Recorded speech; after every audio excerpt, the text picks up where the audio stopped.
other leaders have confidence fully in President Biden's mental capability of handling national security crises and the war in Ukraine. I'm not going to ask specifics about that, but I want to turn it to how do you think Vladimir Putin views President Biden, and how do you think Vladimir Putin views former President Trump? Putin. Yeah.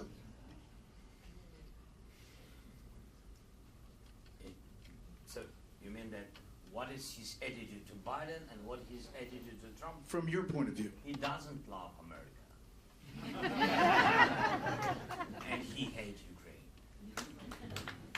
And because he hates democracy. And Biden and Trump are very different, but they are supportive democracy. And that's why I think Putin will hate both of them. I think so. But I think that both of them have to understand it, not to count on his attitude. Because the GDP of United States 10 times bigger than Russia. And it means that you can't attitude to Putin as he is a partner. He's small, really small. But when we afraid him, he began to be bigger. Including us, including the United States. That's the mistake that during the last 25 or how many years he is Putin. Yeah. So we always gave messages, all the West gave messages that he is the partner, he is the big, he is the leader. The Biden administration has put restrictions on you as far as what you can do. Are you fearful of a Trump administration and what that means for you in this war? Do you fear former President Trump, if he's president again, would pull out of NATO? Do you fear like that everything would shut down as far as support for the U.S., for the Ukraine war?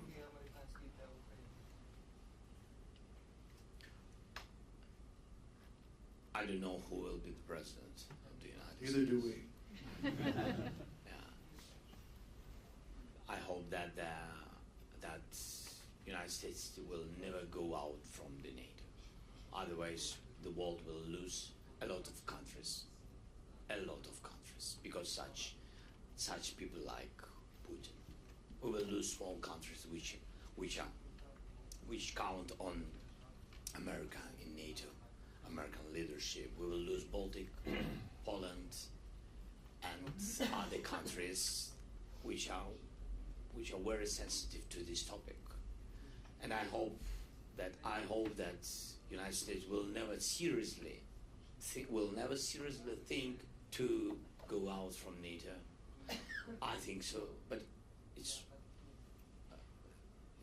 not my decision. I'm just sharing with you my thoughts. And I hope that if people of America will vote for President Trump, I hope that his policy with Ukraine will not change. You don't think he can solve it in one day? I don't know very well him. You know, I don't know. I had meetings with him, and we had good meetings when he was the president, but we didn't went. I don't know. Maybe I'm not right in English, but we didn't went through the war with him. And only during the war you have to understand, can you count on somebody or not? Because even me, I had a lot of, in Ukraine, I had a lot of friends. At the very beginning of the war,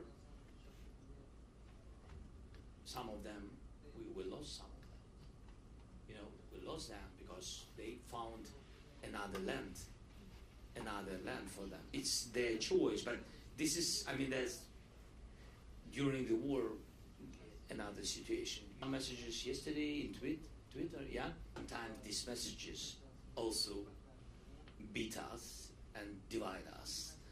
that's why we're afraid of some risks. Right. And I asked you this when I was there about, you know, the population in the U.S. that feels like we've spent too much money and we're doing too much. And we talked about that when I was on the border. Right now, is the goal still to take back all of Ukraine to the 1991 borders? Is that still the goal today? Or could you see a negotiated settlement that ends this war for you and your people? The best way, of course, after the first peace summit, to organize and prepare the plan, and to organize during some months the second summit, and have this document, and to put Putin by majority of the world, to put him and to push him to stop the war. This is the best way. And when we speak about territories, you have to know that, first of all, of course, we need to save people, nations, and that's why. And of course, we are not NATO members. We don't have such, you know, umbrella, and that's why we need Putin to lose. We don't want him to be on our territory, because anyway, it's a frozen conflict, and it will depend on years when he will prepare and come back again with invasion. He will do it. You understand? So yeah, of course, the Munich agreement didn't work. 1938, and a potential agreement you're saying with Putin may not work. The document with Hitler didn't work. Why it has to work second time? I don't know. I think he loves the process. That's the problem. He loves the process. It doesn't matter what occupied. He loves the process and the process, and this is his history, and he will do it to one country or another, to occupation, with military occupation or political occupation of Belarus, like he did it already, to divide Georgia, and for today to begin, and he really began to change their direction from EU direction again back to Russia. Now he's doing. We love Georgian people very much, and I hope that it will not be this way, it will not finish this way, but he loves this process. So it doesn't matter when. The question is who can stop him. Two more things. President Biden gave you 31 Abrams tanks last year. What happened to those? Did they make a difference?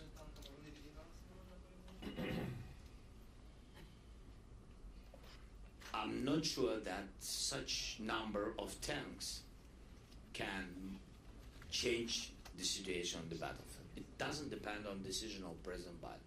He gave a lot of different weapons, which helped, and etc. So I mean that it's like the dialogue about F-16. Right. You know, it's like about to speak that's great, the powerful decision to give Ukrainians F-16. To give what number? But there's coming this summer, right? I hope so. You know, we always wait. Like my mother waited me after school, and I always found the reason how to come later. This is the same, but much more serious. Much more serious. Yes, the problem with F-16, the answer is the number and the dates. But to be honest to each self, not to speak just, we have the decision with F-16, stop, make a pause. Russia uses 300 jets on the territory of Ukraine, 300 jets. They have more, but they use 300 jets. We have a decision about some 10, 20, even if we will have 50, it's nothing. They have 300, we need, because we are defending, we need 128, this is the fleet. All these numbers our partners have.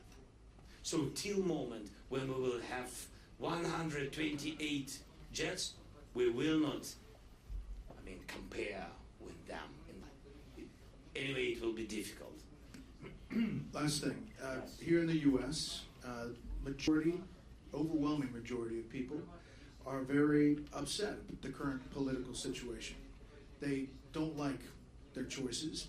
They are upset about the political uncertainty. If you ask them.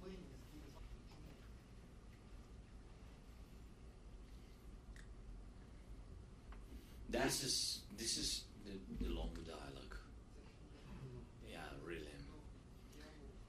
I think mostly people understand that we are defending not only our country, not only our people, common values. We have the same families, we have the same understanding of the life, we are very freedom. And I think that people of the United States from the very beginning, they understood us. And the moment it will be those countries who are members of NATO but being the part of the Soviet Union, he will go there and his ambitions. And after that, the people and soldiers of the United States will go and will defend these countries. And it's tragedy for everybody to lose people's sons and daughters. And that's why I think till the moment Ukraine is strong, all the world pay a low price. I think so. Maybe I'm not right. But who wants to check? I'm not sure that is a good idea. And again, so a lot of, if to be pragmatic, Brad, so during the war, of course, we increased a lot of technological progress, and with cyber, and with drones, with sea drones, and etc. So, United States, when they gave us weapon, they took from us all this, all our knowledge and all this experience. Of course, we shared all these technologies with the United States because we are partners. And I think you've got it. A lot of companies and etc. And a lot of companies in the United States, they really had made a big progress in production because the government of the United States pushed there, gave them money and a lot of contracts. So I think it helped. If it's to be pragmatic. So I think so. I think you are doing very well, but maybe it's those people who don't understand it now. Maybe it's okay, their choice, but they will understand it.